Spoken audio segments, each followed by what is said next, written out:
Hi guys, John McGuigan, Glasgow dog trainer. It's www.glasgowdogtrainer.co.uk. I was watching a video blog the other day from another dog trainer who is in the States, and he was talking about the limitations of positive reinforcement training.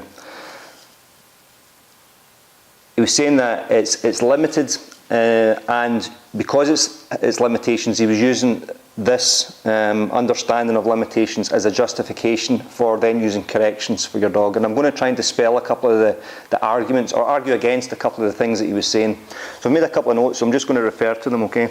So he was saying that if your dog's off lead, you're training a recall, and your dog is off lead, and your dog sees a squirrel, the treat that's in your pocket has to be more valuable to the dog than the squirrel, okay? Now that's a big ask for any dog, okay?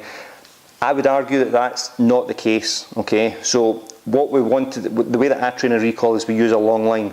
The long line prevents the dog accessing any other reinforcement that I don't want the dog accessing at the time. So if I'm looking at reliability around other dogs, we work around other dogs with the dog on the long line, prevent the dog from getting to preventing our student dog from getting to other dogs. And when he makes the choice to come back to us, reinforce that heavily. And then if I want to, I can then release the dog to go and see the other dogs. Okay, so what I'm doing is I'm using the food as reinforcement, and I'm also using the opportunity to play with other dogs as reinforcement for coming back. Okay, through proper use of the long line, proper use of leashes, we can limit the dog's access to what he finds reinforcing, and we can use those reinforcers to our advantage, like in that case, okay?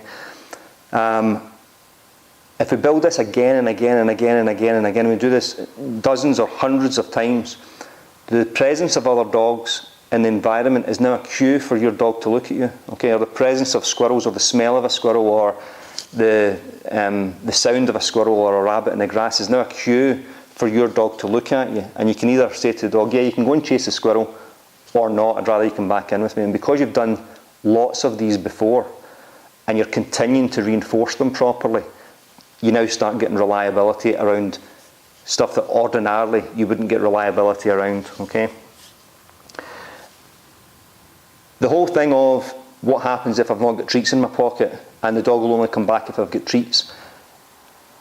It's not the dog will only come back if we've got treats. What we want to do is we want to continue to reinforce those good behaviours. And this whole notion of I need to have treats in my pocket all the time, or I need to have food, or I need to have a ball on me all the time, it shows a lack of understanding of what reinforcement actually is, and how we can use environmental reinforcers to train our dog to do what they want them to do. All right. Now, one of the other examples I was going to use, he talks about reinforcement-based training being great at building behaviours, but not good at stopping unwanted behaviours, okay? So, say I've got a dog that is reactive to other dogs because he's frightened of other dogs, or he's reactive to other dogs because he's frustrated that he wants to go and see them, okay? And he starts lunging and barking on the lead, and it looks like this big aggressive response. I don't want to stop that behaviour when it's happening. I want to manage the environment properly so it doesn't happen in the first place.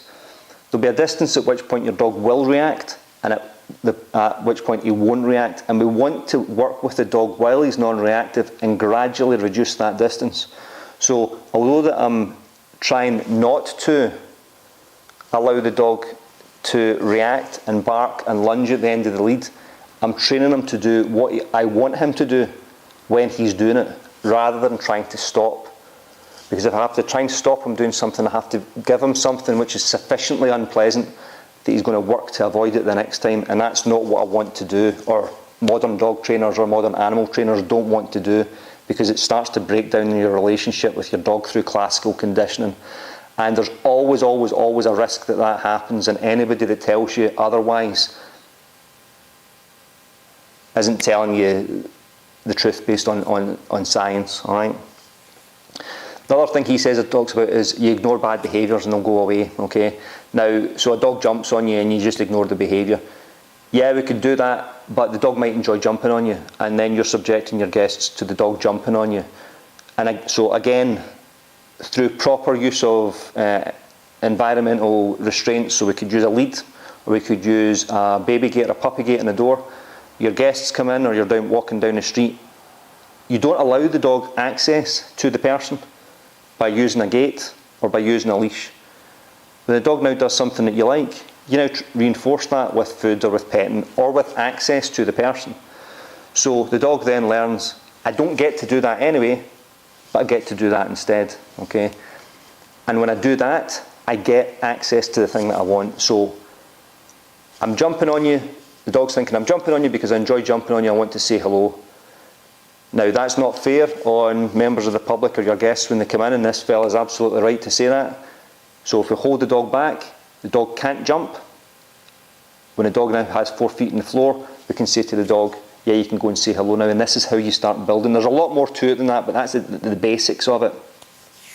So when people say that positive reinforcement training has its limitations, the limitations are in the trainer. The limitations are in the person that's doing the training, okay? So, and because my training philosophy is not to use corrective training, I now have to come up with, I need to be open-minded, and I need to expand my knowledge and coming up with solutions to problems which don't involve corrections. And so far, I would say there's probably been 3 or 4 cases where I've been hard pushed not to come up with a good solution, okay? Using positive reinforcement-based training and using proper management protocols.